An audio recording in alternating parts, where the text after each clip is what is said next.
The afternoon I was kidnapped, I was conjugating ancient Greek verbs in my head while waiting for my overpriced latte at a midtown cafe. Columbia University had granted me a rare 2-week sabbatical, and I'd foolishly chosen to spend it in Manhattan instead of somewhere sensible like a library in Oxford or a monastery in Tuscany. My name is Quinn Sinclair. I'm 28 years old, and I speak 7 dead languages fluently. Living languages, not so much. I still struggle with modern Italian, which is ironic considering what happened next. The black SUV pulled up so smoothly I almost didn't notice it. What I did notice was the way the barista's hand froze mid-pour, her eyes widening at something behind me. Before I could turn around, a hand, large, calloused, smelling faintly of expensive cologne and gunpowder, clamped over my mouth. Another arm wrapped around my waist with the efficiency of someone who'd done this countless times before. I tried to scream, but the sound died against his palm as he lifted me off my feet and carried me toward the open vehicle door. My laptop bag fell to the sidewalk, scattering papers covered in linear B translations across the concrete. The last thing I saw before being shoved into the SUV was my research on Mycenaean Greek floating away in the October wind, 2 years of work disappearing into New York traffic. Then a cloth pressed against my face. Chloroform, I realized with the detached clarity of someone in shock, and darkness swallowed everything.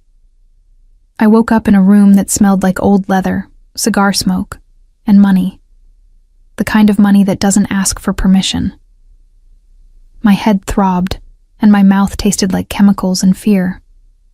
As my vision cleared, I took inventory. I was sitting in a velvet armchair that probably cost more than my yearly salary. The walls were paneled in dark mahogany. A massive desk dominated the space, its surface empty except for a single lamp, casting golden light across what appeared to be a penthouse office. Floor-to-ceiling windows revealed the Manhattan skyline glittering in the evening darkness. We were high up, 40th floor, maybe higher. The door opened, and 3 men walked in. The first 2 were clearly muscle. Broad shoulders, dead eyes, the kind of men who'd seen enough violence to be bored by it. But the third man made my breath catch in my throat for reasons that had nothing to do with fear. Well, not entirely. He was tall, probably 6'3", with dark hair that was just beginning to show silver at the temples. His suit was impeccable, Italian, definitely custom, the kind of tailoring that whispered wealth rather than shouting it. But it was his eyes that held me frozen. They were the color of winter steel, cold and assessing. The eyes of a man who'd looked at death so many times they'd made friends. He moved with the controlled grace of a predator, each step deliberate, economical. This was a man who understood power the way I understood ancient syntax, intimately, instinctively, dangerously. "Senator Hartwell's daughter," he said, his voice a low rumble that seemed to resonate in my chest. "Welcome. I apologize for the dramatic retrieval, but your father has been somewhat uncooperative regarding certain legislative matters." I blinked at him, my academic brain struggling to process this information while my survival instincts screamed at me to play along. But I've never been good at lying. It's why I prefer dead languages, where the only people who can call you wrong have been dust for millennia. "I'm not Senator Hartwell's daughter," I said, my voice steadier than I felt. "There's been a mistake." His expression didn't change, but something flickered in those cold eyes. Annoyance, maybe, or interest. "Your identification says otherwise." "What identification?" I felt for my purse, but of course it was gone. "I'm Quinn Sinclair. I teach ancient Greek and Latin at Columbia. I don't even know any senators." One of the muscle men, the one with a scar bisecting his left eyebrow, stepped forward and handed his boss my driver's license. The man studied it, his face unreadable. Then he looked at me, really looked at me, and I saw the exact moment he realized his men had grabbed the wrong woman. "Signore," I said, the word slipping out in Sicilian before I could stop it. I'd been studying the Sicilian dialect for a research paper on the linguistic evolution of southern Italian Greek communities. Per favore, c'è stato un errore. Please, there's been a mistake. The effect was instantaneous and terrifying. The man went absolutely still, his entire body rigid as if I'd struck him. The color drained from his face. His hand, which had been reaching for my license, trembled. Actually trembled before he caught himself. For a long moment, he just stared at me, and I saw something I never expected to see in the eyes of a man who'd clearly ordered my kidnapping. Vulnerability. What did you say? His voice was barely a whisper. I said there's been a mistake, I repeated in English, suddenly afraid I'd made everything worse. I'm sorry, I didn't mean to. Say it again. It wasn't a request. In Sicilian, my throat went dry. Every instinct told me this was dangerous territory, but something in his expression, a desperate hunger, almost painful to witness, made me obey. Signore, per favore. C'è stato un errore. He closed his eyes, and for a moment, I could have sworn I saw grief cross his features. When he opened them again, the vulnerability was gone, locked away behind that cold, controlled mask. But his voice, when he spoke, was rougher, more human. Where did you learn to speak like that? I'm a linguist, I explained, trying to keep my voice from shaking. I specialize in ancient and classical languages, but I've been researching Sicilian dialects for a paper on... Get out, he said to his men, cutting me off. They exchanged glances but didn't argue, disappearing through the door with the practiced silence of people who knew when not to question orders. We were alone. He walked to the windows, his back to me, shoulders tense beneath that expensive suit. My grandmother, he said quietly, used to call me Signore when I was a boy. She was from Palermo, died 20 years ago. He turned back to me, and the look in his eyes made my heart hammer against my ribs. No one has called me that since. I didn't know what to say. This was clearly a man who wielded power like a weapon, who'd built an empire on violence and fear, the kind of man I'd only read about in crime novels. Yet here he was, undone by a single word in a language I'd learned from dusty textbooks and recorded interviews with elderly immigrants. I'm sorry, I whispered, though I wasn't sure what I was apologizing for.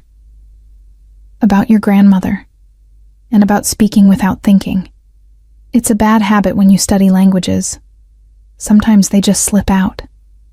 He studied me with an intensity that made me feel simultaneously exposed and strangely seen. You really are a professor. Assistant professor, I corrected automatically, then winced. Sorry.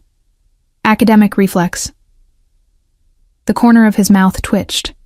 Not quite a smile, but close enough to make him look almost human. Almost.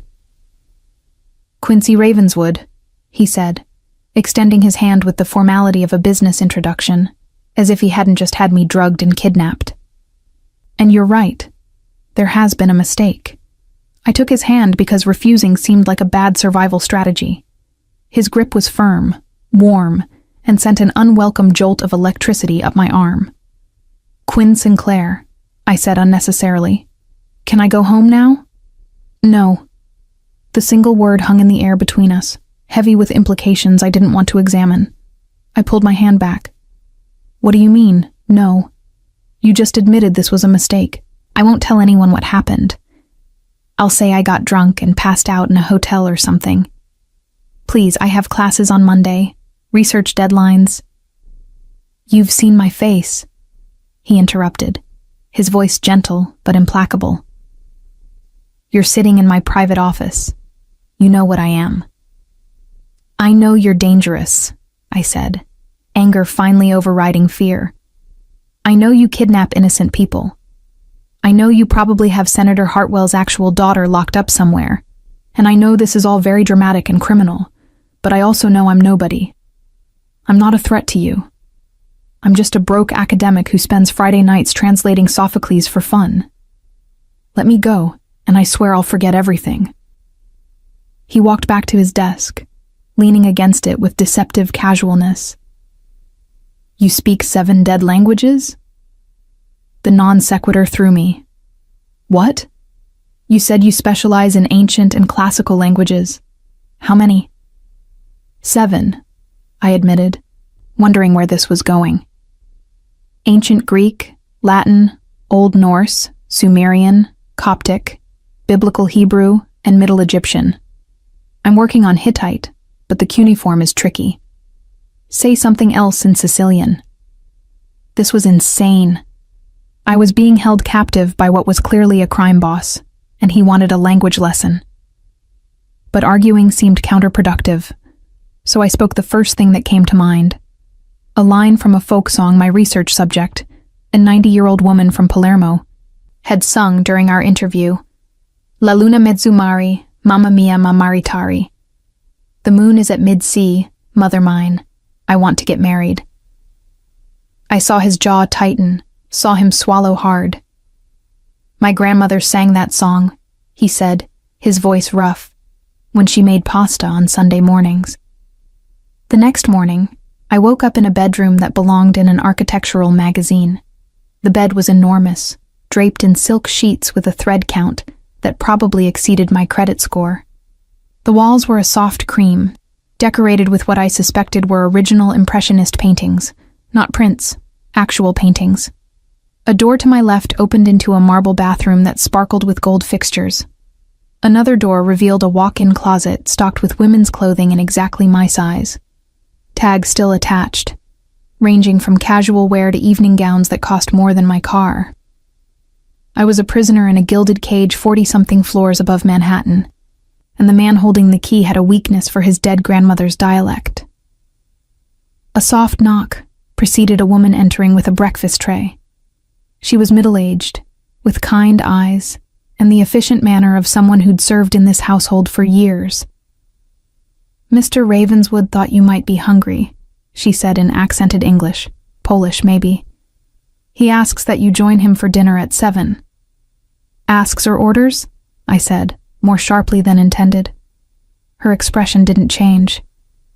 "With Mr. Ravenswood, there's rarely a difference." She set the tray down on a side table. "I'm Magda. If you need anything, there's an intercom by the bed. Press the blue button." After she left, I examined my prison more carefully. The windows didn't open. Of course they didn't. The door was unlocked, but when I peeked outside, I found a long hallway with a man in a dark suit stationed casually near the elevator.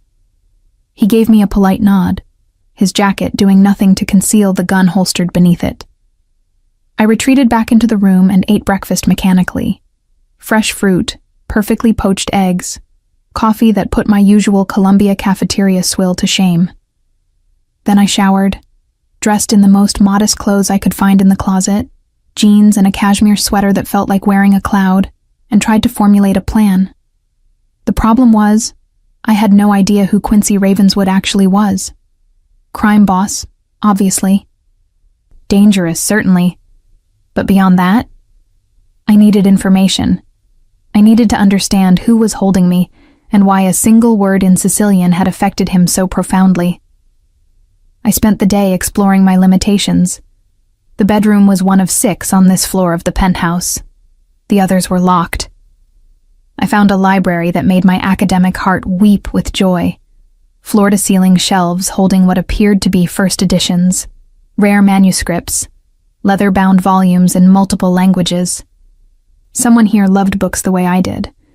I ran my fingers along the spines, reading titles in Latin, Greek, Italian, French. "The Sicilian collection is on the 3rd shelf," a voice said from the doorway, making me jump. Quincy Ravenswood stood there in casual clothes, dark jeans and a black cashmere sweater that emphasized his broad shoulders. Without the armor of his suit, he looked younger, more approachable. Still dangerous, but human dangerous, rather than predator dangerous. "You read Sicilian?" I asked, proud that my voice didn't shake. My grandmother taught me. She refused to speak Italian, said it was the language of the North, of people who looked down on Sicilians. He walked into the library, his movements fluid and controlled. These were her books. She left them to me when she died. I looked at the collection with new eyes. Poetry, folk tales, historical accounts, all in the Sicilian dialect that had changed everything yesterday. She must have been an educated woman. She was the daughter of a fisherman who could barely write his own name, Quincy said, pulling out a volume and handing it to me. But she taught herself to read by candlelight, memorized poetry, learned proper Italian just to prove she was as good as the northern city women who looked down on her. His voice carried a mixture of pride and old pain. She came to New York in 1960 with nothing but these books and a determination to give her children a better life. I opened the book, a collection of poetry by someone named Ignazio Butita, written entirely in Sicilian. The pages were yellowed with age, the margins filled with handwritten notes in a spidery script. These notes, are they your grandmother's? She wrote down translations, context, memories. He stood close enough that I could smell his cologne, something woodsy and expensive. She used to read them to me when I was young, said the language of your ancestors should never die just because you cross an ocean. I looked up at him, seeing past the crime boss exterior to something more complicated underneath. What was her name? Agnesa. The way he said it, with perfect Sicilian pronunciation, made it sound like a prayer. Agnesa Ravenswood. She made my grandfather take her last name instead of his when they married. Said the Ravenswood family had power in New York, and she wanted that power for her children. Clever woman. Ruthless woman, he corrected, but there was affection in his voice. She built half of what my family became. Taught me everything about loyalty, about protecting what's yours, about using fear as a tool but never letting it rule you. He took the book from my hands, his fingers brushing mine. She also taught me that the most dangerous weapon isn't a gun or money, it's words. The right words, in the right language, at the right time, can break a man or build an empire. Is that why you kept me? I asked quietly. Because I spoke the right words? His eyes met mine, and I saw something raw there, something vulnerable beneath all that control. I kept you because when you called me Signore in my grandmother's voice, in her language, you made me remember who I was before I became this. He gestured at himself, at the expensive penthouse, at the empire of violence I could only imagine. And I haven't figured out yet whether that's a gift or a curse. Before I could respond, his phone buzzed. He pulled it out, glanced at the screen, and his expression hardened back into the mask of the crime boss. I have business to attend to. We'll have dinner at 7 as planned. Magda will show you to the dining room. What if I refuse to have dinner with you? He paused at the door, looking back with something that might have been amusement. Then you'll get very hungry, because that's the only meal being served. I'm not your jailer, Quinn. But I'm not your friend either. I'm trying to figure out what you are. After he left, I sank into one of the library's leather chairs, my mind racing. This was insane. I was being held captive by a mob boss who collected his dead grandmother's books and got emotional over Sicilian dialect poetry. A man who'd kidnapped the wrong woman and now seemed unable to let her go because she reminded him of his past. I needed to escape. But I also needed to understand what I'd stumbled into, because the way he'd looked at me when I spoke Sicilian wasn't just nostalgia. It was hunger, and I wasn't sure if that made me more dangerous to him, or him more dangerous to me. At 7 o'clock, Magda knocked on my door and led me through the penthouse to a dining room that could have hosted a state dinner. A table set for two occupied the center of the space, candles flickering despite the modern lighting, crystal and china gleaming. Quincy stood by the window, a glass of wine in his hand, staring out at the Manhattan skyline. You came, he said without turning around. I was hungry. I took my seat, determined not to be intimidated by the wealth on display. And Magda said the chef made osso buco. He turned then, a genuine smile crossing his features. You like Milanese cuisine? I like any cuisine when I'm not the one cooking it. Teaching salary doesn't leave much room for fancy ingredients. He sat across from me, and for a surreal moment, it felt almost normal. Two people sharing a meal, making small talk. Then I remembered the armed guard outside my door, the fact that I was here against my will, the violence this man certainly commanded with a word or a gesture. Tell me about your research, he said as the first course appeared. Some kind of seafood appetizer that probably cost more than my monthly groceries. Why? Because I'm curious. And because we're going to be spending time together until I figure out what to do with you. What are my options? I asked, fear sharpening my voice. Let me guess. Stay here forever, or disappear permanently. His expression didn't change, but something flickered in his eyes. Those aren't your only options, but they might be the safest ones, for both of us. I'm not a threat to you. I've told you that. You don't understand what you are. He leaned forward, his intensity pinning me in place. You walked into my office and spoke to me in a language only one person has used with me in 20 years. You triggered memories I'd buried, made me feel things I'd learned to shut off. In my world, Quinn, anything that can affect me that profoundly is either a weapon or a weakness, and I can't afford either. I set down my fork, my appetite gone. So I'm trapped here because I studied the wrong dialect? You're here because I don't trust myself to let you go. Not yet. He took a sip of wine, his gaze never leaving my face. Tell me about your research, please. The please surprised me enough that I found myself answering. I'm studying linguistic evolution in isolated diaspora communities, specifically how Sicilian immigrants in New York maintain their dialect across generations while being surrounded by other languages. It's about cultural preservation, identity, the ways language connects us to our past. Like my grandmother's books. Exactly like your grandmother's books. Those annotations she made, they're gold for researchers. They show how she navigated between Sicilian, Italian, and English, how she code switched depending on context. Would you like to study them? The offer was casual, but his eyes were sharp, watching my reaction. The books, I mean, for your research. I stared at him. You're offering me access to rare linguistic materials while holding me prisoner? I'm offering you something to do besides plot escape routes that won't work. He gestured around us. This penthouse is secure. The building is secure.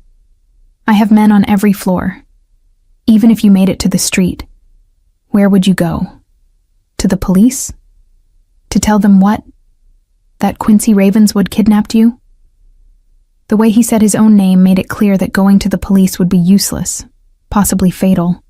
He owned them, or enough of them to make it not matter. I could tell Columbia, I said, though my voice lacked conviction. My department chair, my colleagues, already know you're taking a personal leave. He saw my expression and continued. I had someone send an email from your account. Family emergency. They were very sympathetic. Anger flared hot in my chest. You can't just erase my life. I'm not erasing it. I'm pressing pause. He stood, walking around the table to where I sat. Quinn, I know this isn't fair. I know you didn't ask for any of this. But right now, you're safer here than you would be anywhere else. Safer from what? From you? From the people who are looking for Senator Hartwell's actual daughter. From my enemies who might try to use you as leverage if they discover I've taken an interest in you. From the complications your freedom would create for both of us. He crouched beside my chair, bringing us eye level. This close, I could see the faint scars on his knuckles, the shadows beneath his eyes that spoke of sleepless nights and hard decisions. I'm not the good guy in this story, Quinn. I've done things that would make you sick. I've built an empire on violence and fear, and I won't apologize for it. But I'm also not going to hurt you, and I'm not going to let anyone else hurt you either. Why? I whispered. Why do you care? His hand came up, hovering near my face before dropping back to his side, as if he'd caught himself about to cross a line. Because when you speak Sicilian, I hear my grandmother's voice, and I haven't felt anything close to peace in 20 years. I'm selfish enough to want to hold on to that feeling for a while longer. The days blurred together in a strange routine that felt increasingly surreal. I spent my mornings in Quincy's library, carefully documenting Agnesa Ravenswood's annotated books. The work was genuinely fascinating. Her notes revealed a woman of fierce intelligence who'd used language as a tool for survival and advancement. She'd written observations about American culture in the margins, comparisons between Sicilian idioms and English phrases, poems she'd composed herself in a mixture of dialects. Quincy would join me around lunchtime, bringing food from the chef, always Italian, always perfectly prepared. We'd eat in the library, and slowly, cautiously, we began to talk. Not about his criminal empire or my captivity. Those topics remained unspoken truces between us. Instead, we talked about language, memory, the ways our pasts shaped who we became. She used to quiz me, he said one afternoon, flipping through a volume of Sicilian folk tales. Every Sunday after church, she'd pick a proverb and make me translate it, explain what it meant, how it applied to our lives. Do you remember any of them? He closed his eyes, and when he spoke, it was in perfect Sicilian. Ku nesci arinesci. He who leaves succeeds. She'd say it whenever I talked about wanting to leave the neighborhood, go to college, be something different than what the family business expected. Did you? Leave, I mean. I went to Columbia, actually. Business school. He saw my surprise and smiled without humor. Not so different from you, once upon a time. I had this idea I'd legitimize the family enterprises, turn organized crime into organized business. Learn the enemy's language, my grandmother said. Know how they think, how they operate. What happened? His expression hardened. My father was killed in a territorial dispute when I was in my second year. My uncle took over, but he was weak. Too many compromises, not enough vision. The family started losing ground, losing respect. I came home for the funeral and never left. He set down the book with careful precision. My grandmother died 6 months later. Doctors said it was her heart, but I think she just couldn't bear watching her family crumble after everything she'd built. I'm sorry, I said, and meant it. She made me promise something before she died. He looked at me then, his steel gray eyes intense. She said, Quincy, you'll do terrible things. You'll have to. It's the world we live in. But never forget the boy who loved words more than weapons. Keep that boy alive somewhere, even if you have to hide him. Because the day he dies completely is the day you become a monster. The vulnerability in his voice caught me off guard. This was the man who controlled organized crime on the East Coast, who had people kidnapped in broad daylight, who commanded an empire built on violence. Yet here he was, sharing his grandmother's deathbed wisdom with a woman he was holding prisoner. Is that why you kept her books? To remember that boy? I kept them because they were all I had left of her. But yes, sometimes, late at night when I can't sleep, I read her annotations. Try to hear her voice in the words. Try to remember who I was before I became this. He gestured at himself, at the expensive clothes and the power they represented. And then you walked into my office and called me Signore, in her exact accent, her exact intonation, and suddenly that boy I've been hiding felt real again for the first time in 2 decades. I didn't know what to say to that. The Stockholm Syndrome implications were obvious. I was empathizing with my captor, seeing him as human rather than monster. But it was also true that the more time I spent with Quincy Ravenswood, the more complicated he became.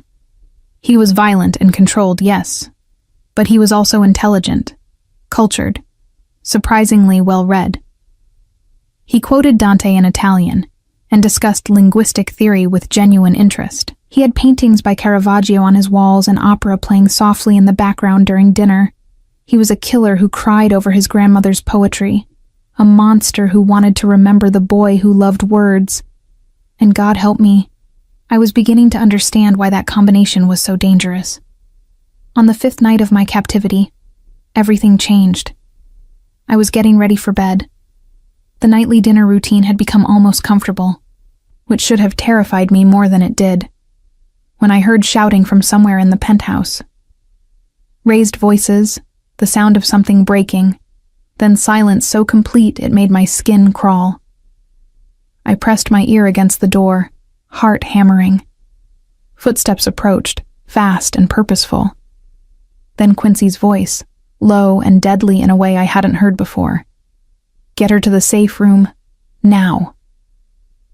My door opened to reveal Magda, her kind face now tight with fear. "Come with me, Quinn. Quickly. What's happening?" "No time, please." She grabbed my arm and pulled me into the hallway. The guard who was usually stationed there was gone.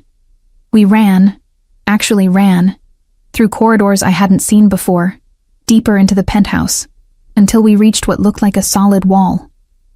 Magda pressed her palm against it, and a section slid open to reveal a small room lined with monitors, supplies, and a single chair. "Stay here," she commanded, pushing me inside. "Don't open this door for anyone except Mr. Ravenswood. Don't make a sound." "Magda, what?" But she was already closing the door, sealing me in darkness except for the glow of the monitors. I watched in horrified fascination as security cameras showed me different angles of the penthouse, the library where I'd spent my days, the dining room where we'd shared meals, the hallway outside my bedroom, and men with guns moving through the space like deadly shadows. I watched Quincy on one of the screens, standing in what looked like his office, perfectly calm as 5 armed men fanned out around him. He was unarmed, or appeared to be, hands visible at his sides, expression unreadable. The lead man said something I couldn't hear through the silent feed. Quincy replied, equally inaudible from my hiding place. Then violence erupted. Quincy moved faster than anyone his size should be able to move, grabbing the nearest man's gun hand and twisting until something broke. I saw the man's mouth open in a scream I couldn't hear. 2 more men rushed him, and Quincy fought like someone who'd been trained for war, efficient and brutal. A knife appeared in his hand from nowhere. Blood splattered across the camera lens. I turned away, pressing my hand against my mouth to keep from being sick. This was the reality I'd been ignoring behind our pleasant conversations and shared meals. This was what Quincy Ravenswood actually was. A man who killed without hesitation, who moved through violence like it was breathing. The fight lasted maybe 3 minutes. When I forced myself to look again, 4 men were down, not moving, definitely not getting up again. And the 5th was on his knees, Quincy's knife at his throat. Quincy was speaking to him, his expression cold and controlled despite the blood on his clothes. The man nodded frantically. Quincy released him, and the man scrambled away, disappearing off camera. Then Quincy looked directly at the camera that was filming me, as if he knew exactly where I was hidden. His expression softened, just slightly, and he mouthed 2 words I could read clearly on his lips. "I'm sorry." It took another hour before he came to release me from the safe room. He'd changed clothes, washed the blood away, but there was a cut on his cheekbone, and his knuckles were swollen. He stood in the doorway, blocking the light from the hallway, and for a long moment we just looked at each other. "I know what you're thinking," he said finally, "that you've been having dinner with a monster. that I'm exactly what you feared when you woke up here." "Who were they?" My voice came out steadier than I felt. "The Marchetti family. They've been trying to move into my territory for 6 months. They heard rumors I'd taken the senator's daughter and saw an opportunity." His jaw tightened. "They were wrong about who you are, but right that you've become a liability, a weakness. I didn't ask to be here. I didn't ask to become your weakness." "I know." He stepped into the safe room, and in that small space, he seemed even larger, more overwhelming. "But you are, and now they know it. Which means I can't let you go, and I can't keep you here safely. I've created an impossible situation for both of us. So what happens now?" He reached out, his bruised hand gentle as it cupped my face. I should have pulled away, should have recoiled from the touch of a man who'd just killed 4 people in his living room. But I didn't, because beneath the violence and the power, I could still see that boy who loved words more than weapons. The man who cried over his grandmother's poetry. "Now," he said quietly, "I teach you something my grandmother taught me. In Sicilian there's a phrase, kunesci arinesci, he who leaves succeeds. But there's another phrase she loved even more, ku resta luta, he who stays fights." His thumb brushed across my cheekbone. "I'm not leaving, Quinn. I'm fighting. For you.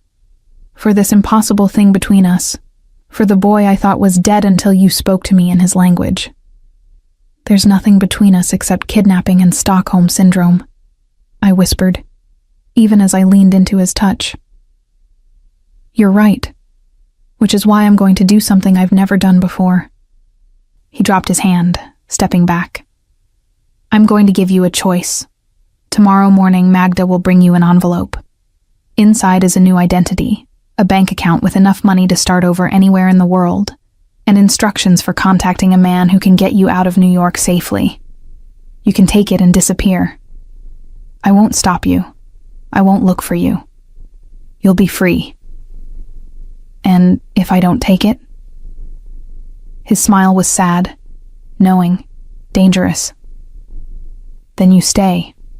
You keep teaching me Sicilian, keep translating my grandmother's books, keep reminding me of who I was before I became this.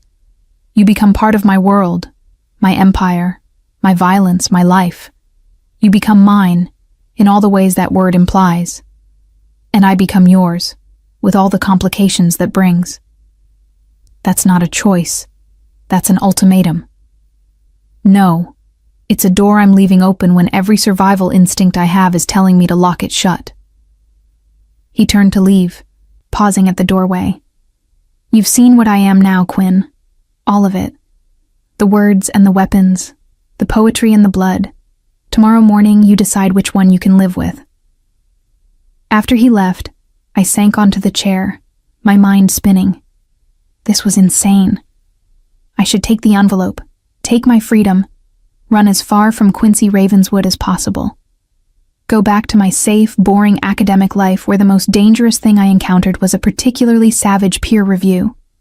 But even as I thought it, I knew it wasn't that simple. Because somewhere in the past 5 days, between Sicilian translations and stolen conversations, I'd started to see past the monster to the man underneath. The brilliant, broken, surprisingly gentle man who'd built walls of violence around a heart that still remembered how to feel. And God help me, I wanted to know what would happen if those walls came down. I didn't sleep that night. Instead, I sat in the library, surrounded by Agnese Ravenswood's books, and tried to understand how I'd ended up here. How a simple vacation, a wrong place at the wrong time, had led to this impossible decision. Stay or go. Safety or danger. The life I knew or the life I couldn't even imagine. At dawn, Magda found me there, still awake, still undecided. She set down a manila envelope on the table beside me without a word. Then she placed a second item next to it, one of Agnese's books, the one with the folk tales Quincy had been reading from. A yellow sticky note marked a particular page. After Magda left, I opened the book to the marked passage. It was a story about a princess who fell in love with a dragon, written in Sicilian dialect. Agnese had annotated the margins with her distinctive spidery handwriting. At the end of the story, she'd written in English, unusual for her. Sometimes the most dangerous thing isn't the monster you fear, but the human you didn't expect to find underneath. And sometimes loving the monster and the human together is the only way either of them survives. I looked at the envelope, then at the book, then at the Manhattan skyline brightening with morning light beyond the windows. And I made my choice. I found Quincy in his office, standing at the windows where I'd first seen him 6 days ago. He hadn't slept either. I could tell from the tension in his shoulders, the shadows under his eyes visible in his reflection in the glass. The envelope sat on his desk, still sealed. The book lay beside it, open to Agnese's final note. "You read it," he said without turning around. Not a question. She was a wise woman. I walked into the room, each step feeling like crossing a border I couldn't uncross. She understood loving complicated people, dangerous people. He turned then, and the vulnerability in his expression nearly broke me. "Quinn, I'm not leaving." The words came out stronger than I felt. "I'm staying. Not because I have Stockholm Syndrome or because I'm afraid, but because I want to finish translating your grandmother's books. Because I want to understand how someone builds an empire from nothing and never forgets where they came from. Because when you speak Sicilian, you become someone different, someone real and raw and beautiful. And I want to know that person better. You don't know what you're choosing." "You're right. I don't. But I'm choosing it anyway." I moved closer, close enough to see the pulse hammering in his throat. "Your grandmother wrote that sometimes loving the monster and the human together is the only way either survives. So teach me both sides of who you are. Show me the empire and the poetry, the violence and the vulnerability. Let me see all of it. And if you can't handle it, if you realize the monster is too monstrous, the violence too much, then I'll use that envelope, but give me the chance to decide that for myself." I reached up, touching the cut on his cheekbone that had scabbed over during the night. "You gave me a choice, Quincy. I'm making it. Now respect it." He caught my hand, pressing it against his face, his eyes closing. "You're going to destroy me," he whispered. "Or save me. I'm not sure which." "Maybe both." He pulled me against him then, his arms wrapping around me with a desperation that spoke of years of isolation, of walls finally crumbling. I felt his heart racing against my chest, felt the tremor in his hands as they pressed against my back. This wasn't romance. Not yet. Maybe never. This was two people recognizing something broken in each other and deciding that broken together might be better than whole alone. "Teach me more Sicilian," he murmured against my hair. "The way my grandmother spoke it. Not from books or recordings, but the way you hear it in your research. Real and alive." So I did. Standing there in his office with Manhattan waking up beyond the windows and his empire waiting for orders he wasn't giving, I taught Quincy Ravenswood his grandmother's language. We started with simple phrases, vocabulary he'd forgotten or never learned. I corrected his pronunciation, explained the subtle differences between Sicilian and Italian, showed him how the dialect shifted depending on region and context. He was a quick student, of course he was. His mind was sharp, tactical, used to processing information and turning it into advantage. But more than that, he was hungry for this connection to his past. Every word I taught him, every phrase that came back to him, seemed to chip away at the armor he'd built around himself. "Say it again," he'd command, and I'd repeat a sentence in Sicilian until he had it perfect. What did my grandmother mean when she said this? and I'd explain the cultural context, the history behind the idiom, the way language carried memory. Days turned into weeks. Quincy's world continued to turn. I'd hear him on phone calls, issuing orders in that cold, controlled voice that made even hardened criminals jump to obey. I'd see him leave for meetings in expensive suits, returning hours later with blood on his knuckles or murder in his eyes. His men began to accept my presence, nodding respectfully when I passed, protecting me as fiercely as they protected him. But in the library, between his grandmother's books, we existed in a different world. I translated Agnes's annotations, while Quincy read them aloud in increasingly fluent Sicilian. We discovered she'd been keeping a diary of sorts, scattered entries across multiple books, recording her observations about building a criminal empire while maintaining humanity. "Listen to this," I said one evening, reading from one of her poetry collections. She wrote, "My grandson asks me if it's possible to be good and powerful at the same time. I tell him it's not only possible, it's necessary. Power without goodness becomes tyranny. Goodness without power becomes martyrdom. The trick is knowing when to show which face." Quincy looked up from the book he was studying, a collection of Sicilian proverbs. She was teaching me how to survive, how to be both the monster and the man. She was teaching you how to stay human in an inhuman world. I set down the journal carefully. These aren't just language notes, Quincy. They're a manual for navigating moral complexity. She was giving you permission to be more than one thing. Like you're doing now. He stood, crossing to where I sat, surrounded by books and papers. You could have left. You should have left. Instead, you're sitting in a crime boss's library, teaching him dead languages and reading his dead grandmother's philosophy. Why? I met his gaze steadily. Because you're not just a crime boss. You're also a scholar who quotes Dante, a grandson who honors his grandmother's memory, a man who collects first editions and cries over poetry. You contain multitudes, Quincy Ravenswood. And I find multitudes fascinating. He knelt beside my chair, bringing us eye level. I killed those men in front of you, on camera. You watched me murder 4 people without hesitation. I know. Doesn't that terrify you? Yes. I touched his face, feeling the roughness of stubble under my palm. But you know what terrifies me more? The fact that it doesn't terrify me enough. That I can reconcile the violence I saw with the gentleness you show with these books. That I'm starting to understand why you do what you do. Not agree with it, but understand it. I leaned closer. Your grandmother wrote that the most dangerous thing isn't the monster you fear, but the human you didn't expect to find underneath. I think she was wrong. The most dangerous thing is finding both and loving them anyway. You love me?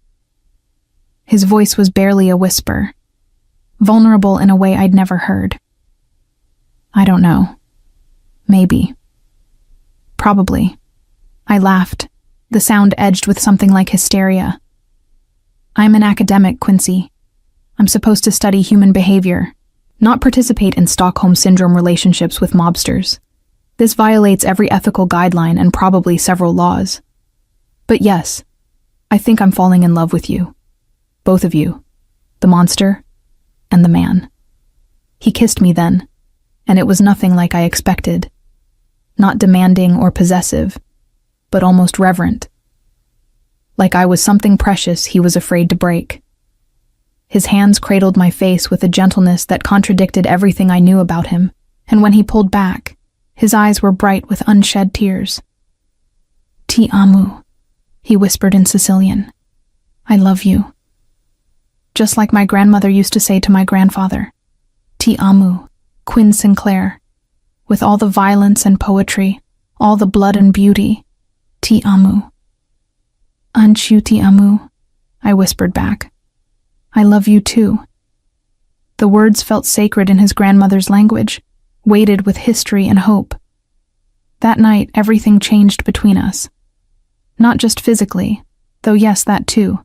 His touch surprisingly gentle for hands that had killed. His whispered Sicilian endearments more powerful than any poetry. But fundamentally, we stopped being captor and captive, monster and victim. We became something new, something neither of us had names for yet. But love in Quincy Ravenswood's world came with complications. His enemies had noticed his distraction, his weakness. The Marchetti family wasn't the only one circling, looking for opportunities. And I was the most obvious vulnerability he'd shown in his entire career.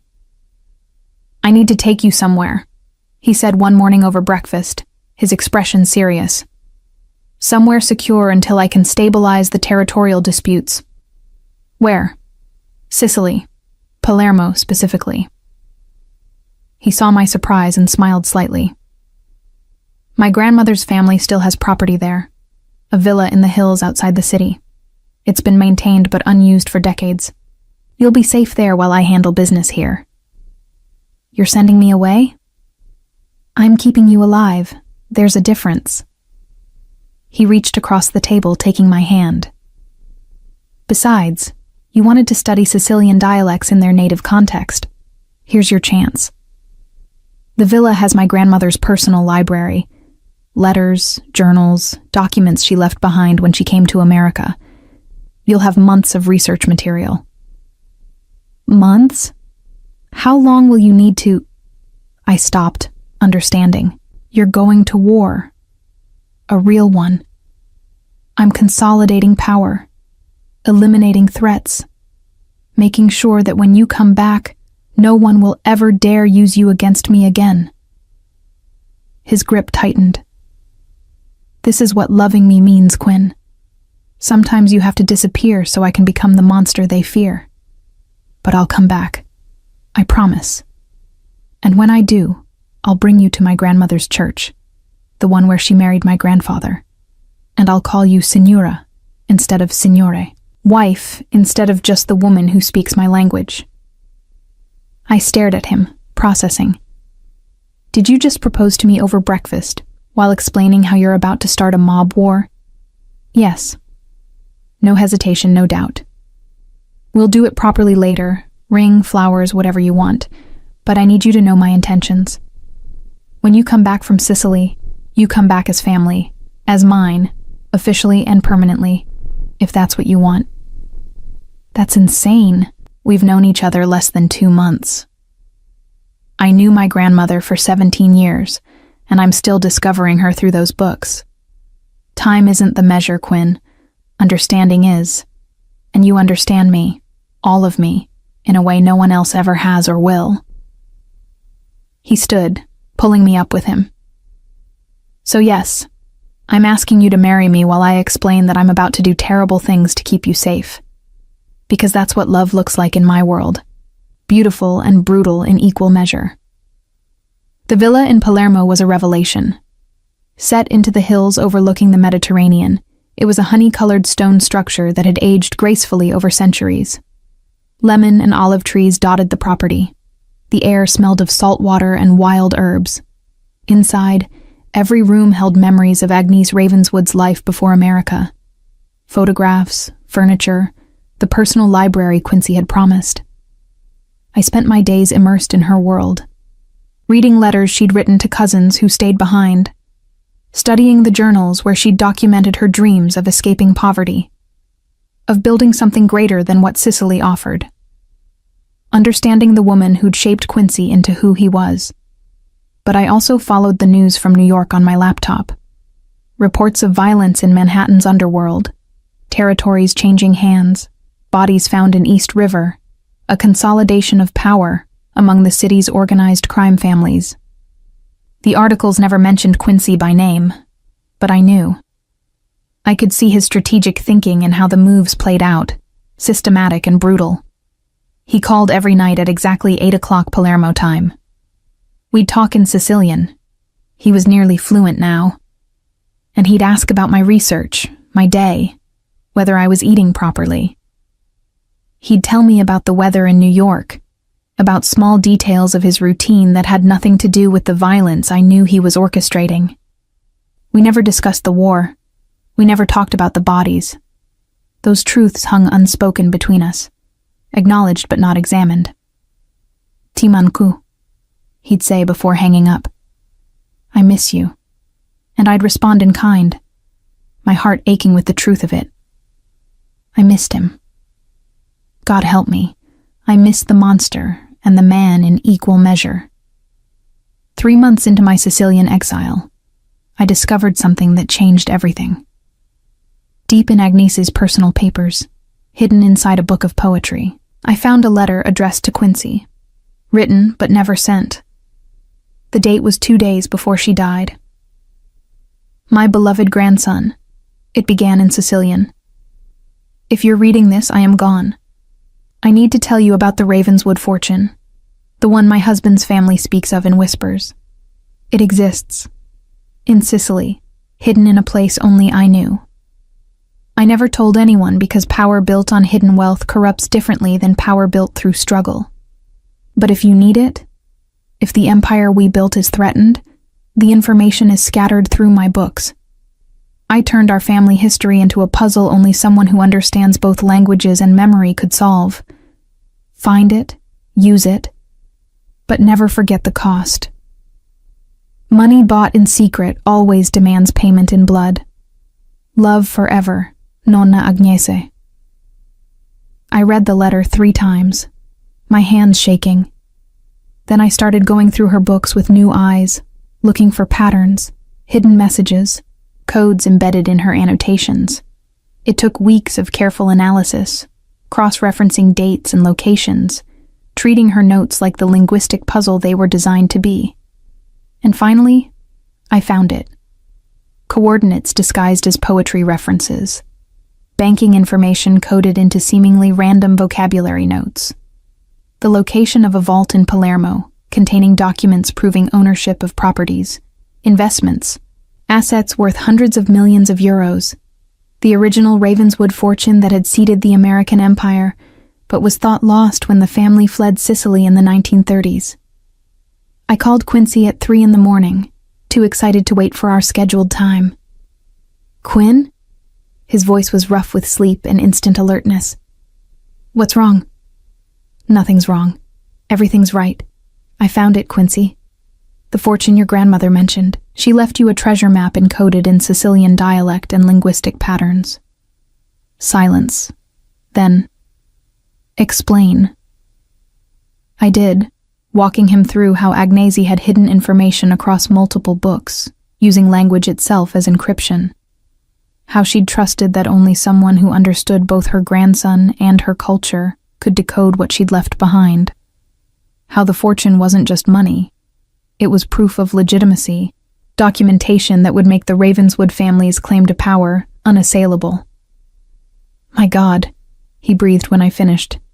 She gave me the one weapon my enemies can't fight. Legal legitimacy backed by generational wealth. She gave you a choice. You can use this to legitimize everything.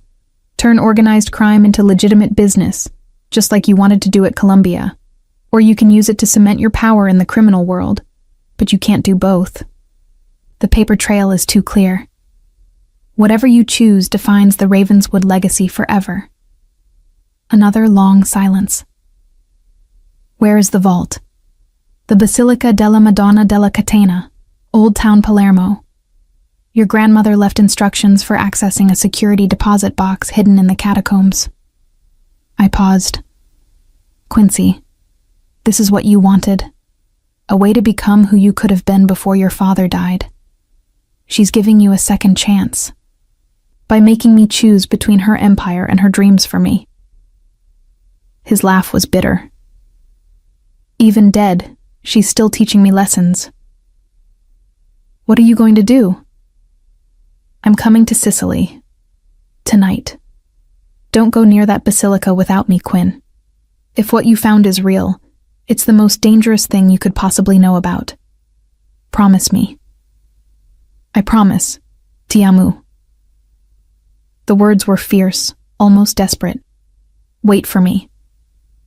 He arrived 36 hours later, appearing at the villa's door with 2 of his men, and the controlled intensity of a man who'd traveled halfway around the world without sleeping. I ran to him, and he caught me, lifting me off my feet, burying his face in my hair. "Show me," he said after a long moment. "Show me what my grandmother left behind." We spread the books across the villa's dining table, and I walked him through the puzzle. How language and memory intertwined. How Agnese had used her grandson's love of words to protect the family's greatest secret. Quincy's hands trembled as he held the final letter, reading his grandmother's words in the language she'd taught him. "She knew," he whispered. "When she was dying, she knew I'd need this. That I'd reach a point where I'd have to choose who I wanted to be. And she gave me the tools to become either version, the monster or the man, but not both. What do you choose?"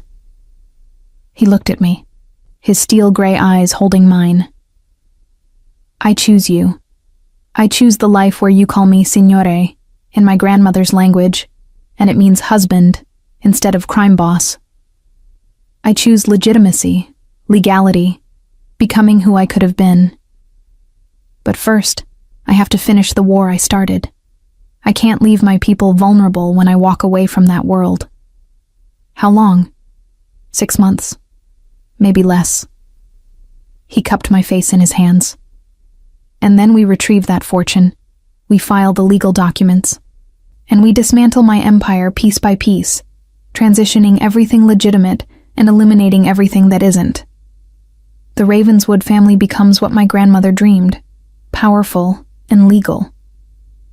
And the violence, the blood, ends with me. I'll be the last Ravenswood who builds an empire on fear. After me, it's business, investments, legitimate power." His smile was sad. My grandmother gave me permission to stop being the monster. I'd be a fool not to take it. That night, we went to the Basilica della Madonna della Catena. The ancient church sat on Palermo's waterfront, golden stone glowing in the moonlight. Quincy's men secured the perimeter while we descended into the catacombs, centuries-old burial chambers that smelled of stone and time. Following Agnese's instructions, we found the hidden niche behind a carved Madonna. Inside was a sealed box, remarkably well preserved. Quincy's hands were steady as he opened it, revealing documents that proved everything: property deeds, banking records, investment portfolios, a fortune built before the family's American reinvention. "She was protecting me," he said, reading through papers that documented legitimate business ventures spanning generations. "If I'd known about this earlier, I might never have built the criminal empire. I could have taken this and made something clean from the beginning. Maybe that's why she hid it. Maybe she knew you needed to walk through darkness to appreciate the light." I touched his arm. "She gave you both, the empire you built and the fortune to escape it. A test and a gift." He pulled me close, there in the catacombs beneath a church where his grandparents had worshipped. "When this is over, the war, the transition, all of it, will you marry me here, in this church?" "Yes." "Will you call me Signore during the ceremony? In Sicilian, the way my grandmother would have wanted." "I'll call you Marito," I corrected gently. "Husband. But yes, in Sicilian, in the language that brought us together." The next 6 months were simultaneously the longest and shortest of my life. Quincy returned to New York while I stayed in Sicily, documenting everything we'd found, working with lawyers to prepare the legal framework for legitimizing the Ravenswood assets. He'd call every night, his voice sometimes exhausted, sometimes edged with violence I didn't ask about. I followed the news, watched territories stabilize, saw reports of organizational restructuring in New York's underworld. And slowly, like a tide receding, the violence stopped. Not everywhere, not permanently. That world never truly rests. But enough. enough that Quincy could begin the careful process of transitioning power, legitimizing businesses, cutting ties to criminal enterprises. "It's done," he said one night, his voice rough with emotion. "I signed the papers today. The Ravenswood criminal empire is officially dissolved. Everything left is legal: real estate, investments, businesses that can operate in daylight. I'm free, Quinn. For the first time since I was 22 years old, I'm free." "Then come home," I whispered. "Come to Sicily. Come marry me." He arrived 1 week later, not with an army of bodyguards, but with a single witness, Magda, who'd served his family for decades and deserved to see the end of their story. We stood in the Basilica della Madonna della Catena on a spring morning with sunlight streaming through ancient windows, and I married Quincy Ravenswood in the language of his grandmother. "Signore," I said when the priest asked for my vows, using the formal address that had started everything. "Ti amo." I love the boy who loved words, and the man who loved fiercely enough to walk away from everything he built. "Ti piglio come marito." I take you as husband. He said his vows in Sicilian too, his voice breaking on the words. When he slipped the ring on my finger, I saw tears tracking down his face, the first time I'd seen him cry since that night in his library, when I'd first spoken his grandmother's language. "My grandmother would have loved you," he whispered, as we left the church, married and free. "She would have said you saved me." "I didn't save you. I just reminded you who you already were." We spent our honeymoon at the villa, surrounded by Agnes's books and the life she'd dreamed for her grandson. I continued my research. It would become my life's work, I knew, documenting her linguistic legacy, her wisdom, her complex navigation of power and humanity. Quincy read beside me, now fluent in the language he'd forgotten, reconnecting with the culture he'd lost. "What will you do now?" I asked one evening, as we sat on the terrace overlooking the Mediterranean. "With legitimate power and a legal experience?" "What my grandmother wanted. Use everything I know about how power works, the brutal truths I learned in that world, to build something lasting and clean. Use the violence I understand to protect what's legitimate, become the bridge between the darkness and the light." He pulled me close. "And teach my children Sicilian, if we have them. Make sure they know where they come from and what it cost to get here." "Children?" His smile was genuine, reaching his eyes for the first time since I'd known him. "Someday, when we're ready. Children who'll read their great-great-grandmother's books and understand that humans are complicated. That love is complicated. That sometimes the path from monster to man runs through a woman who speaks the language of your lost childhood." We lived in Sicily for 2 years after that, dividing time between Palermo and New York as Quincy rebuilt his life and I completed my research. The book I published, Language, Memory, and Power, The Linguistic Legacy of Agnes Ravenswood, became the defining work of my career. It was part linguistic analysis, part memoir, part love letter to a woman I'd never met, but came to know intimately through her words. Quincy built something remarkable from the ruins of his empire, a foundation supporting Sicilian immigrants, funding language preservation programs, investing in communities his family had once exploited. He used every brutal lesson he'd learned to protect those investments, to fight for them in boardrooms instead of back alleys. The monster became the man, and the man used the monster's knowledge to do good. And every night, in the privacy of our home, I'd call him Signore in perfect Sicilian, and he'd respond Signora, and we'd speak to each other in the language that had saved us both, the language of love, memory, and complicated redemption.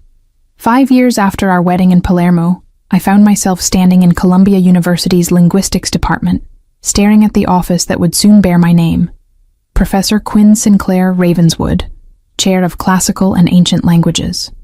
The university had courted me for 3 years, offering increasingly prestigious positions, until finally Quincy convinced me to accept. "My grandmother would have killed me if I kept you from teaching," he'd said with that half-smile I'd come to love. She believed education was the greatest power. Besides, New York is home now. We've built something here. He was right. The Ravenswood Foundation had transformed neighborhoods, funded scholarships, preserved dying languages. Quincy had become an unlikely philanthropist, respected, feared in the right ways, but no longer criminal. He'd learned to wield legal power with the same precision he'd once applied to violence. But the past never truly dies, especially in his world. We both knew that. The call came on a Tuesday afternoon while I was preparing a lecture on Homeric Greek. Quincy's voice on the phone was controlled, careful, the tone he used when delivering bad news. The Marchetti family's youngest son was released from prison yesterday. Antonio. He was doing time for the raid on our penthouse 5 years ago.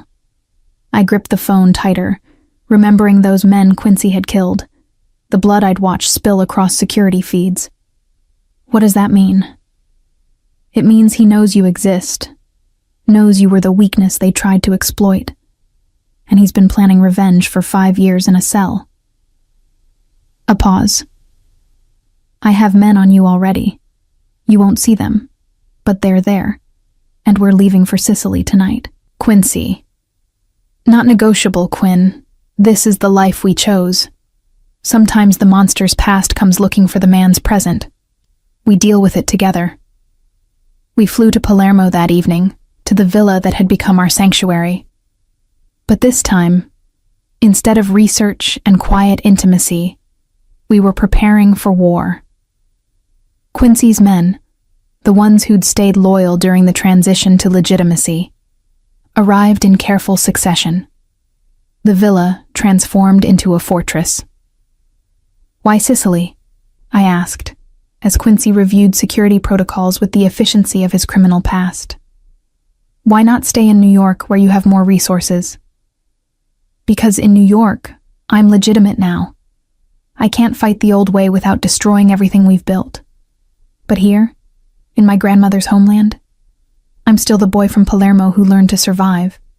The rules are different. He looked at me, his steel gray eyes intense. And because if this goes wrong, I want you safe in the place that saved me. Antonio Marchetti made his move 3 days later. Not with violence, he'd learned from his family's mistake. Instead, he went public, releasing carefully edited security footage from the penthouse raid 5 years ago. Quincy killing 4 men while I watched from the safe room. Media outlets across Italy picked it up. American philanthropist's deadly secret past. I watched the news coverage with a sick feeling in my stomach.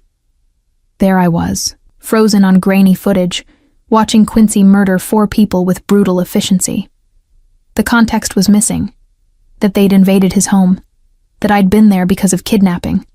That his entire criminal empire had already been dissolved. All viewers saw was violence and my complicity. They're trying to destroy your legitimacy, I said, as the footage repeated across Italian news channels. Force you back into being the criminal so they can justify taking everything you've built. They're trying to take you from me. Quincy stood at the villa's window, his posture rigid. Antonio knows I gave up the empire for you. He's betting that if he can turn you into a liability, make you the reason I lose everything, you'll leave. And then he'll have his revenge by taking the only thing that ever made me choose humanity over power. I'm not leaving. You should. You could claim you were held captive, manipulated, that you didn't understand what I was. Your career, your reputation. You could save it all by walking away from me. He turned, and I saw raw fear in his expression. I'd understand, Quinn. I'd give you the divorce, the distance, whatever you need to survive this, because I love you too much to let my past destroy your future. I walked to him, taking his face in my hands the way I had that first time in his library. Do you remember what your grandmother wrote? That sometimes loving the monster and the human together is the only way either survives? I'm not leaving because this isn't just your fight. It's ours. We built this life together. We'll defend it together. How? The footage is real.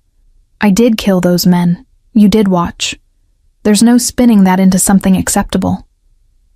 No, but there's telling the whole truth. I pulled out my phone, opening a recording app. Your grandmother documented everything. Her empire, her choices, her moral philosophy. It's time I documented ours. Every detail, from my kidnapping to our marriage. The linguistic research that brought me into your world. The fortune that gave you a way out. The choice to become legitimate. All of it. Quinn? I'm a tenured professor at Columbia now. My academic reputation gives me credibility. If I publish our story, the real story, not edited footage, it becomes a narrative about redemption, transformation, the cost of leaving a criminal life. I become the scholar who studied violence and chose to love the man trying to transcend it. I met his eyes. I make us both human instead of monstrous. It took 2 weeks to write. Quincy sat beside me the entire time, filling in details I didn't know, correcting my understanding of his old empire, being brutally honest about every terrible thing he'd done. Magda provided perspective from her years of service. I wove it all together with my academic training, contextualizing violence within systems of power, explaining how language and memory became tools for transformation. The result was part memoir, part scholarly analysis, part love story. I titled it Signore, Language, Violence, and Redemption in Contemporary Organized Crime. It documented everything: the kidnapping, the murders, the empire, the fortune, our marriage, every beautiful and brutal truth. This will end your academic career, Quincy said when he read the final draft. Publishing this means admitting complicity. It means connecting yourself permanently to my past. Good, because I am complicit. I chose to stay. I chose to marry you. I chose to help you become who you are now. Those aren't things I should hide. They're things I should own. I saved the document with finality. Your grandmother faced the same choice: be respectable and powerless, or powerful and complicated. She chose complicated and changed your family's future. I'm making the same choice. We published it first in Italy. A major newspaper ran it serialized over 2 weeks. Then American outlets picked it up. The response was explosive. Some called me deluded, a victim of Stockholm Syndrome who couldn't see her own manipulation. Others called me brave for humanizing someone the media had already convicted of past crimes. Academia was divided. Some institutions condemned me. Others invited me to speak about ethics, redemption, and the complicated nature of human transformation. But the public narrative shifted. Antonio Marchetti's edited footage became part of a larger, more nuanced story. Yes, Quincy had been violent. Yes, I'd witnessed murder. But the context mattered. His transition away from that world, my choice to help him, the legitimate empire we'd built from criminal ruins. You made me sympathetic, Quincy said one night as we watched coverage of the story spreading globally. Made people see past the monster to the person underneath. My grandmother would have loved this, using words as weapons more powerful than violence. Words are violence, in their own way, just more precise. I leaned against him, exhausted but satisfied. Besides, I didn't make you sympathetic. I made you human. There's a difference. The legal challenges came next. Italian authorities investigated the old footage. But 5 years had passed, jurisdictions were complicated, and the documented dissolution of Quincy's criminal empire made prosecution nearly impossible. Antonio Marchetti's revenge had backfired. Instead of destroying us, he'd forced us to tell a story of transformation that captured global attention. But the personal cost was real. Columbia put me on leave while they investigated my conduct. Several colleagues stopped speaking to me. My parents, who'd thought I was on sabbatical all those years ago, struggled to reconcile their daughter with the woman who'd married a former crime boss. The life I'd known before Quincy was irrevocably changed. Any regrets? Quincy asked one evening, as we walked through the olive groves surrounding the villa. The media circus had finally died down enough that we could venture outside without cameras tracking our every move. Only one, I admitted. That your grandmother isn't here to see this. She orchestrated everything. The puzzle in her books, the fortune, the path out of the criminal world. This was her plan all along, wasn't it? To give you the tools to transform, but make you work for it, earn it, choose it. She always said the greatest lessons came through struggle. He stopped walking, turning to face me. I need to show you something. He led me to a section of the villa I'd never fully explored. A storage room filled with boxes. Inside one was a letter, sealed and addressed to Quinn, the woman who speaks Sicilian. I found this 3 months ago, Quincy explained. Hidden in the last of my grandmother's books we hadn't fully catalogued. She dated it a week before she died. With shaking hands, I opened the letter.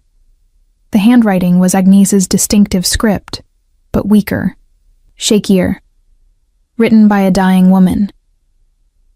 To the woman who will save my grandson. If you're reading this, you found him. You spoke his language, not just Sicilian, but the language of complicated humans who contain both darkness and light. You saw past the monster he had to become, and remembered the boy who loved words. I knew someone like you would come. It's why I scattered clues through my books, why I hid the fortune in linguistic puzzles. I needed Quincy to find a woman intelligent enough to solve what I'd created, brave enough to stay despite the danger, and loving enough to choose redemption over safety. You're not his salvation. He has to save himself. But you're his reminder that salvation is possible, that the boy who cried over poetry isn't dead, just buried deep beneath years of necessary violence. Love him. All of him. The monster and the man. Make him speak Sicilian until he remembers his humanity. Use words to wound and heal in equal measure. Give him children who understand that humans are complicated, that redemption is real, that sometimes the most dangerous thing you can do is choose love over fear. And when the world judges you for loving someone like him, remember, power exists in many forms. You chose the most dangerous kind, the power to transform a life by refusing to see it in simple terms. That's the same power I wielded, the same legacy I'm trusting you to continue. Ti ringrazio, figlia mia. Thank you, my daughter, for finding him, for saving us both. Con affetto, Agnese. I finished reading with tears streaming down my face. She knew. She orchestrated all of this, including me. No, Quincy said gently.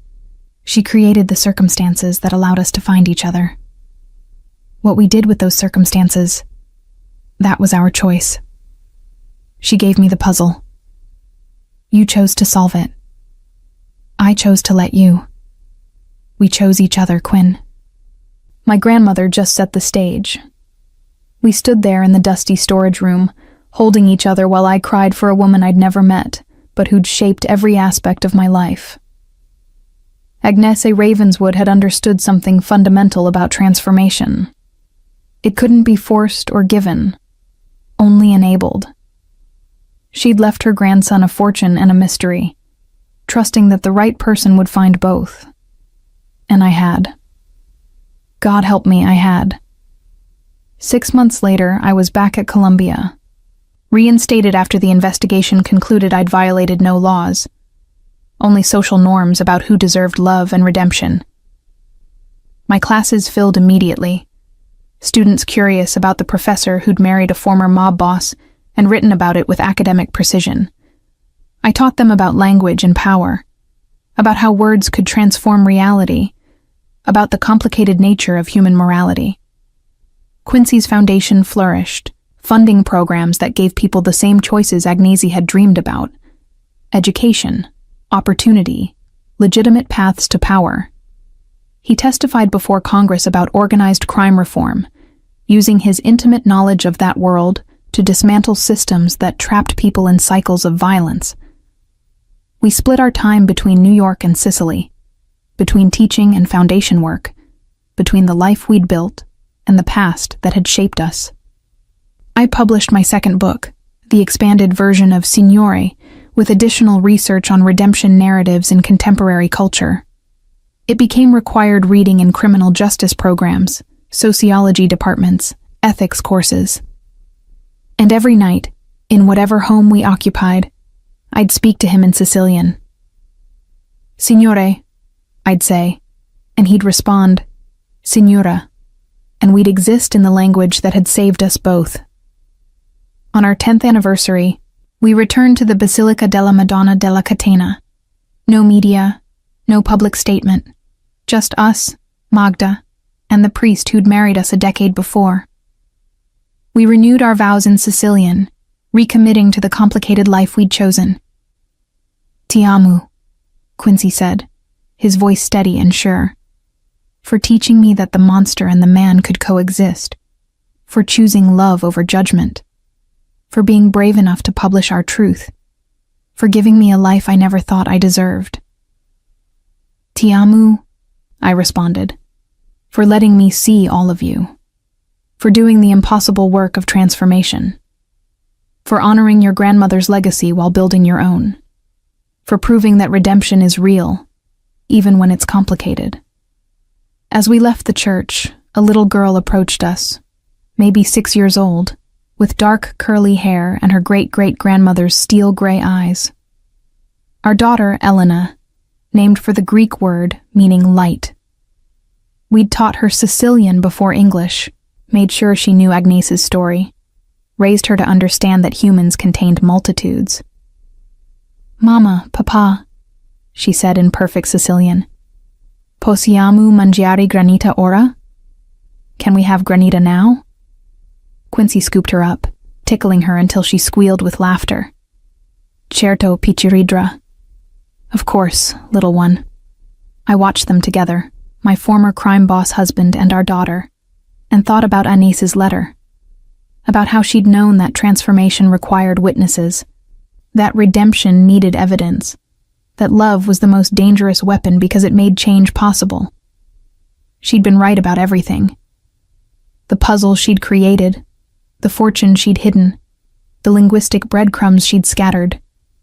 All of it designed to test whether her grandson could find someone who'd love both his darkness and his light. Someone who'd stay through revelation and violence, who'd choose him over safety, who'd document the complicated truth of transformation without flinching. I'd solved her puzzle not with academic brilliance, but with stubborn, reckless love. And she'd given me something in return. A family, a purpose, a life more complex and meaningful than any I could have imagined in that Columbia cafe where this all began. Signora Professoressa, Quincy said, using the formal title teasingly as we walked through Palermo's ancient streets. What are you thinking about? Your grandmother. How she engineered all of this. How she knew that the right words and the right language could change everything. I squeezed his hand. How she was right, that sometimes the most dangerous thing isn't the monster you fear, but the human you find underneath. And the most powerful thing? He prompted, knowing I had more to say. The most powerful thing is choosing to love both, the monster and the man, the darkness and the light, the violence and the poetry. I looked up at him, this complicated man I'd chosen against all reason. That's what your grandmother understood. That's what she gave us. Permission to be complicated together. Elena tugged at my hand, impatient for her promised granita. We followed her to a cafe overlooking the Mediterranean, 3 generations of Ravenswood legacy sitting in the Sicilian sun. The empire Agnes had built transformed into something new. The violence she'd wielded turned toward creation. The words she'd preserved becoming bridges between past and future. Signore, I said quietly, watching our daughter laugh at something only she understood. Ti ringrazio. Thank you. For what, signora? For forgetting how dangerous it was to love, for being brave enough to be saved, for giving your grandmother's legacy a future she'd be proud of. He kissed me then, there in the Palermo cafe, surrounded by the language and land that had made him. The danger never goes away. Quinn, I still have enemies. Our past still haunts us. The monster is still there, just controlled, directed toward protection instead of power. I know. I did know. Accepted it, chose it anyway. But that's the whole point. Your grandmother didn't want you to stop being dangerous. She wanted you to be dangerous for the right reasons. She wanted you to remember that the boy who loved words was also the man who'd do anything to protect them. Elena climbed into Quincy's lap, sticky from granita, chattering in Sicilian about the boats in the harbor. He held her with the same hands that had once killed to survive, now gently wiping her face clean, listening to her with complete attention. This was Agnesi's true legacy, not the fortune or the empire, but this moment. A former monster loving his child in a language his grandmother had preserved. A woman who'd chosen complicated love over simple safety. A little girl who'd grow up knowing that humans contain darkness and light, and that acknowledging both was the only path to authentic power. Ku neshi arineshi, I murmured. He who leaves succeeds. Ku resta luta, Quincy completed. He who stays fights. Ku ama vinci, Elena added, making up her own proverb in her child's wisdom. He who loves wins. We sat there as the Sicilian sun set over the Mediterranean, speaking the language that had saved us, living the life that had seemed impossible 10 years ago. The monster had become a man. The man had learned to love. And the woman who'd spoken a single word in Sicilian had changed the course of an empire. Somewhere, I like to imagine, Agnese Ravenswood was smiling at her puzzle completed, her grandson saved, her legacy living on in the complicated beauty of redemption earned through words, love, and the dangerous choice to see humans as more than their worst moments. Signore, I said one more time, just to feel the word on my tongue, to remember that first moment when everything changed. Signora, he responded, the word carrying 10 years of transformation, love, and the choice to be dangerous together.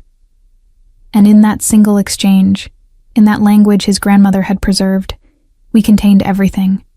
Monster and man, darkness and light, violence and poetry, the past that shaped us and the future we were building one word, one choice, one dangerous moment of love at a time.